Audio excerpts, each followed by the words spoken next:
باللہ من الشیطان الرجیم بسم اللہ الرحمن الرحیم درود شریف پڑھیں اللہم صلی علی سیدنا مولانا محمد وعلی آل سیدنا محمد بارک وسلم صلاۃ و سلام علیک یا رسول اللہ صلی اللہ تعالی علیہ وآلہ وسلم وبارک وسلم۔ جنازہ لے چلنے کا بیان۔ سنت یہ ہے کہ 4 آدمی جنازہ اٹھائیں، اور سنت یہ ہے کہ ایک بعد دیگرے چاروں پایوں کو کندھا دے اور ہر بار 10 قدم چلے۔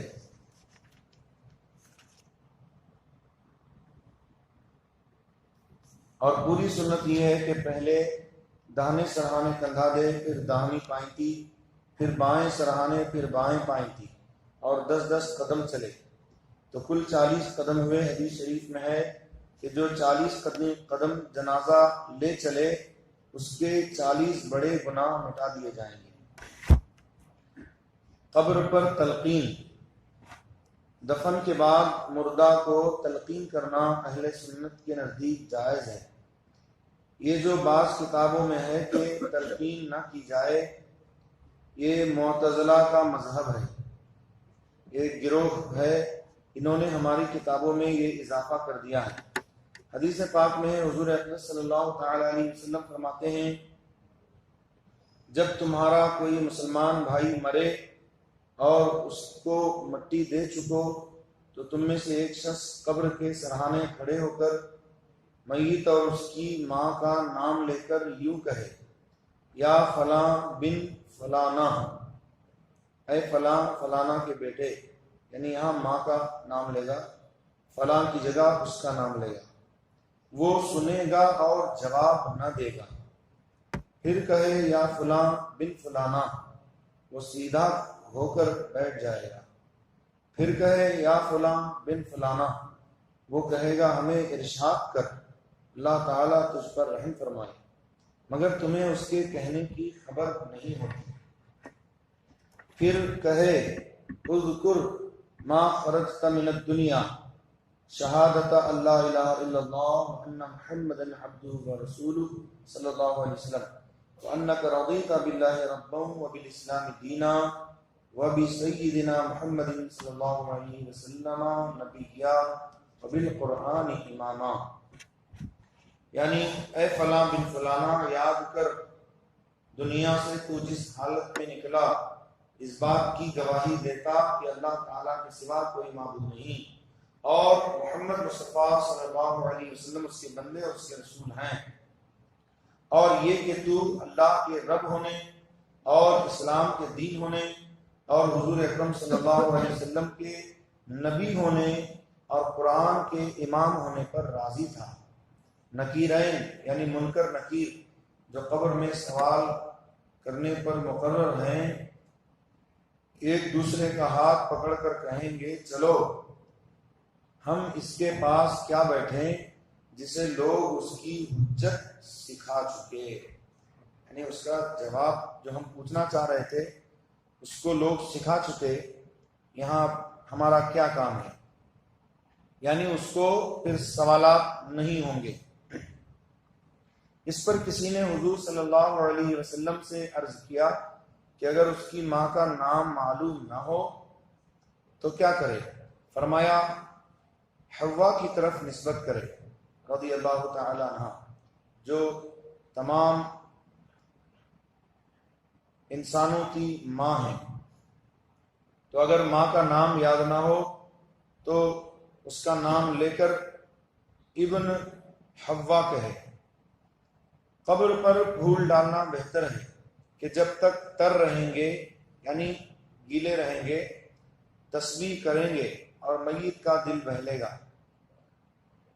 بخاری شریف کی حدیث پاک ہے کہ حضور پاک صلی اللہ علیہ وسلم کا گزر 2 قبروں کے پاس سے ہوا، ارشاد فرمایا ان دونوں کو اپنی قبروں میں عذاب ہو رہا ہے، ایک کو اس لیے کہ پیشاب کی چھینٹ سے نہیں بچتا تھا، اور دوسرے کو اس لیے کہ یہ چغلی کرتا تھا، یعنی ادھر کی لے جا کر ادھر لگاتا تھا، اور اس طرح دونوں آدمیوں میں لڑائی کرا دیتا۔ اس وجہ سے ان کی قبر میں عذاب ہو رہا ہے۔ پھر حضور پاک صلی اللہ علیہ وآلہ وسلم نے ایک کھجور کی شاخ توڑی اور اسے 2 حصوں میں تقسیم کیا اور ہر ایک حصہ ایک ایک قبر میں گاڑ دیا۔ صحابہ کرام نے عرض کیا یا رسول اللہ صلی اللہ علیہ وسلم آپ نے یہ عمل کیوں فرمایا؟ ارشاد فرمایا کہ جب تک یہ شاخیں تر رہیں گی تو اللہ تبارک و تعالیٰ کی تسبیح کرتی رہیں گی اور اس کی وجہ سے میت کے عذاب میں کمی واقع ہوگی۔ شیخ محقق الاطلاق حضرت شاہ عبدالحق محدث دہلوی رحمۃ اللہ تعالی علیہ اپنی شہرہ آفاق کتاب اشعرۃ اللمعات میں اس حدیث کے تحت تحریر فرماتے ہیں کہ ہمارے علماء قبر پر پھول ڈالنے کو اس حدیث سے دلیل لائے ہیں، یعنی اس حدیث سے یہ ثابت ہوا کہ کوئی تر چیز جو قبر پر ہو وہ تسبیح کرے گی اور میت کو انسیت حاصل ہوگی اور اس کے گناہ معاف ہوں گے، عذاب میں کمی واقع ہوگی۔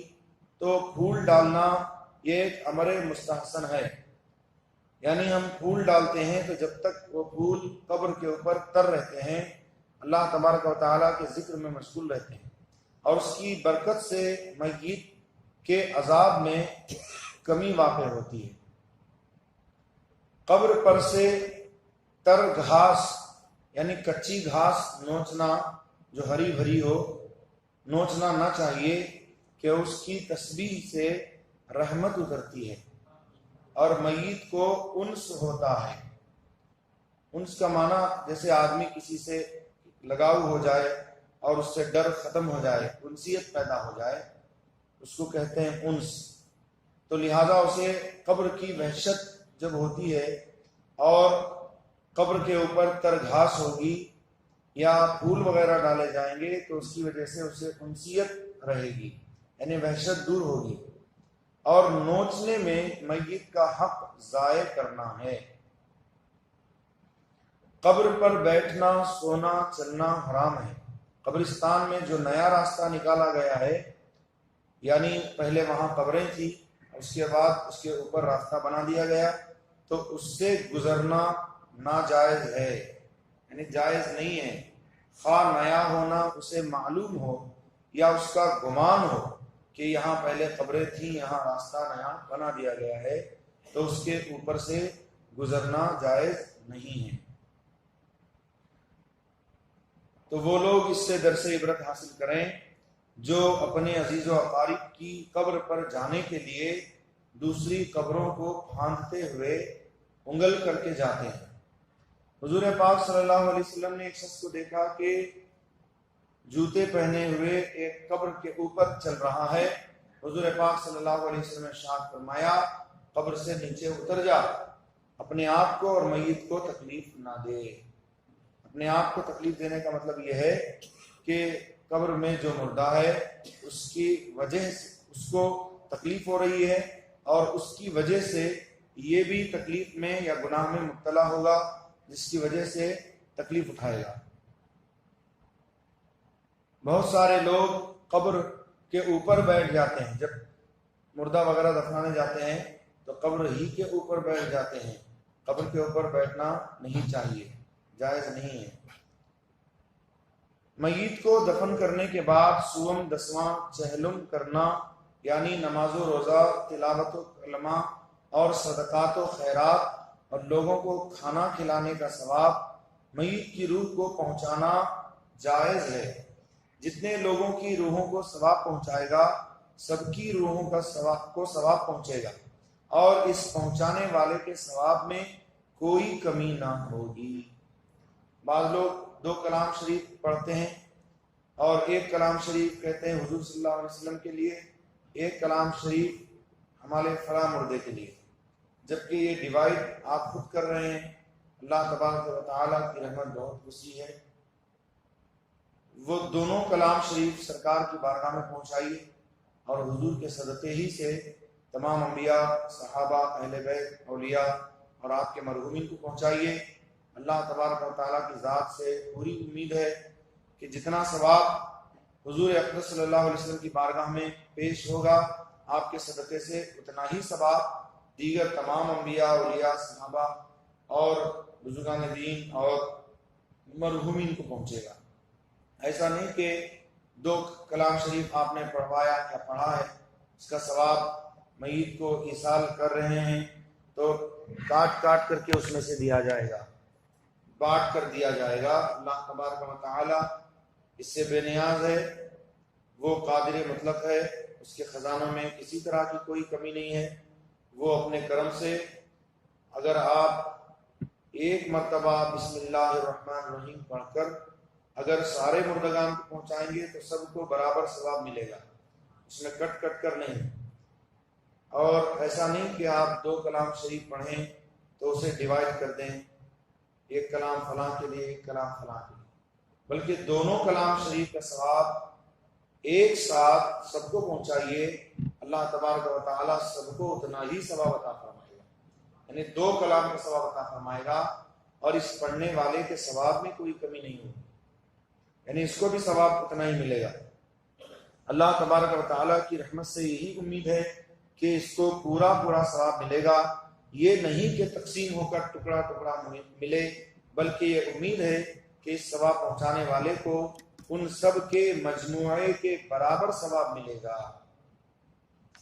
وما علینا الا البلاغ المبین، وآخر دعوانا الحمد للہ رب العالمین، والصلاۃ والسلام علی سیدنا محمد وآلہ وصحبہ اجمعین۔ اللہ تعالیٰ ہم سب کو اپنے حبیب علیہ السلام سے بتے ان احکام پر اور احکام شرعیہ پر عمل کی توفیق عطا فرمائے۔ صلی اللہ تعالیٰ علی خیر